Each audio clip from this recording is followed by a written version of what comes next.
ഏവർക്കും ഒരിക്കൽ കൂടി അബിക ടോക്സ് മ്യൂസിക് ചാനലിലേക്ക് സ്വാഗതം. ഞാൻ നിങ്ങളുടെ ജിൻസിയാണ്. മൂക്കു ചീറ്റുന്നത് ജലദോഷത്തിന്റെ ലക്ഷണങ്ങളെ വഷളാക്കുമെന്ന് നിങ്ങൾക്കറിയാമോ? ജലദോഷ സമയത്ത് മൂക്കു ചീറ്റുന്നത് രോഗലക്ഷണങ്ങൾ വഷളാക്കുകയും സൈനസൈസ് അണുബാധ പോലെയുള്ളതിലേക്ക് എത്തിക്കുമെന്നും വിദഗ്ധർ പറയുന്നു. ജലദോഷവുമായി പൊരുതുമ്പോൾ നമ്മളിൽ പലരും സഹജമായി മൂക്കു ചീറ്റാറുണ്ട്. കഫം മാറ്റാനും എളുപ്പത്തിൽ ശ്വസിക്കാനുമുള്ള ഏറ്റവും നല്ല മാർഗവുമാണിത്. മനുഷ്യന്റെ മൂക്കിൽ എല്ലാ ദിവസവും 1 മുതൽ 2 ലിറ്റർ വരെ മ്യൂക്കസ് ഉൽപ്പാദിപ്പിക്കുന്നു. രോഗാവസ്ഥയിൽ ഇത് വൈറസുകളെ കെണിയിലാക്കാൻ കട്ടിയാകും. മൂക്കു ചീറ്റുന്നത് ഈ കട്ടിയുള്ള മ്യൂക്കസ് പുറന്തള്ളാൻ സഹായിക്കുന്നു. ഇത് താൽക്കാലികമായി ആശ്വാസവും നൽകുന്നു.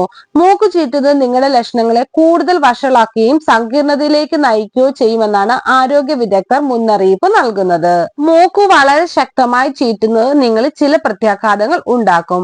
മൂക്കു വളരെ കഠിനമായോ തെറ്റായോ ചീറ്റുന്നതിലൂടെ മൂക്കിന്റെ സ്വാഭാവിക ശുദ്ധീകരണ സംവിധാനത്തെ തടസ്സപ്പെടുത്തുകയും സൈനസുകളിലേക്കോ മധ്യ ചെവിയിലേക്കോ കഫവും അണുക്കളെയും ആഴത്തിൽ തള്ളുകയും ചെയ്യും. ഇത് സൈനസ് അണുബാധകളോ ചെവി വേദനകളോ കഠിനമായ കേസുകളിൽ ചെവി പൊട്ടിപ്പോകുന്നതിലേക്കോ നയിച്ചേക്കാം.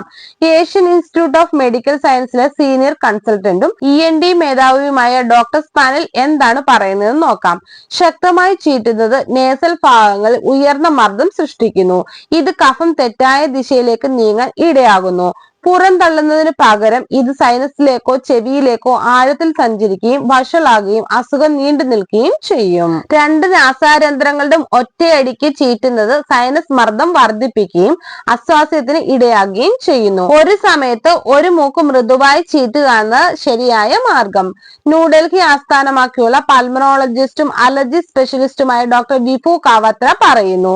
നിങ്ങളുടെ മൂക്ക് എങ്ങനെ സുരക്ഷിതമായി ചീറ്റാം? മൂക്ക് ചീറ്റുന്നതിന് വിദഗ്ധർ കൂടുതൽ സൗമ്യമായ സമീപനം നിർദ്ദേശിക്കുന്നു. ഒരു വിരൽ കൊണ്ട് മൃദുവായി അമർത്തി ഒരു മൂക്ക് അടയ്ക്കുക. മറ്റേ മൂക്കിലൂടെ പെതുക്കെ ചീറ്റുക.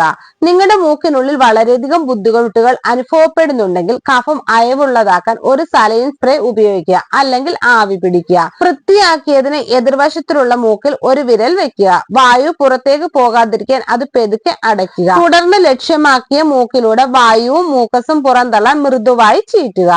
മൂക്കിന് ചുറ്റുമുള്ള പ്രകോപനം തടയാൻ മൃദുവായതും ഈർപ്പമുള്ളതുമായ ടിഷ്യൂകൾ ഉപയോഗിക്കുക. ചർമ്മത്തെ ജലാംശയം നിലനിർത്താനും സുഖപ്രദമാക്കാനും കറ്റാർ അല്ലെങ്കിൽ മെന്തോൾ പോലെയുള്ള ശാന്തമായ ചേരുവകൾ അടങ്ങിയ ടിഷ്യൂകൾ തിരഞ്ഞെടുക്കുക. അണുക്കൾ പടരുന്നത് തടയാൻ ടിഷ്യൂകൾ ഉടനടി നീക്കം ചെയ്യുകയും കൈകൾ കഴുകുകയും ചെയ്യേണ്ടത് അത്യാവശ്യമാണ്. കഫത്തിന്റെ പങ്ക് മനസ്സിലാക്കാം.